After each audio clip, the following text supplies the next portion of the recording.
కడప ఫిబ్రవరి 20 కేంద్ర ప్రభుత్వం ప్రతిష్టాత్మకంగా అమలు చేస్తున్న పీఎం కుసుమ్, పీఎం సూర్యఘర్ పథకాలను జిల్లాలో లక్ష్య సాధన దిశగా ముందుకెళ్తున్నామని జిల్లా కలెక్టర్ డా.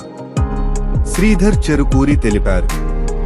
శుక్రవారం సాయంత్రం రాష్ట్ర సచివాలయం నుండి సానుకూల ప్రజా దృక్పథం, PM Suryaghar, PM Kusum, BC welfare hostels, SC corporation రుణాల రికవరీ తదితర అంశాలపై ప్రభుత్వ ప్రధాన కార్యదర్శి కె. విజయానంద్ అన్ని జిల్లాల కలెక్టర్లతో వీడియో కాన్ఫరెన్స్ ద్వారా సమీక్షా సమావేశం నిర్వహించారు. ఈ కార్యక్రమానికి నేరుగా రాష్ట్ర సచివాలయంలో జిల్లా కలెక్టర్ డా. శ్రీధర్ చెరుకూరి హాజరవ్వగా స్థానిక కలెక్టరేట్ బోర్డు మీటింగ్ హాలు నుండి జిల్లా జేసీ డా. నిధి మీనా హాజరయ్యారు. ఈ సందర్భంగా జిల్లా కలెక్టర్ డా.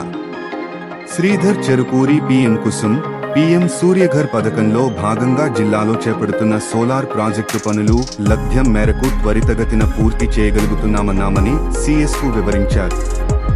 సీఎస్వీసీ ముగిసిన అనంతరం సంబంధిత అధికారులతో జేసీ డా.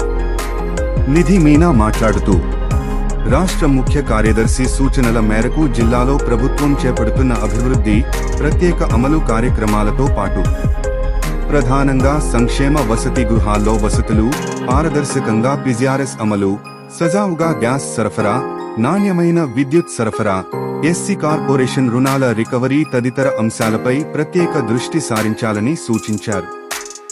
అలాగే ఇంటర్మీడియట్, 10th క్లాస్ పరీక్షల నిర్వహణ ఏర్పాట్లను పక్కాగా నిర్వహించాలన్నారు. పరీక్షలకు హాజరయ్యే విద్యార్థులకు ఎలాంటి అసౌకర్యం, ఇబ్బందులు లేకుండా సంబంధిత శాఖల అధికారులు సమన్వయంతో ఏర్పాట్లను చేపట్టాలన్నారు. కార్యక్రమంలో సంబంధిత శాఖల జిల్లా అధికారులు తదితరులు పాల్గొన్నారు.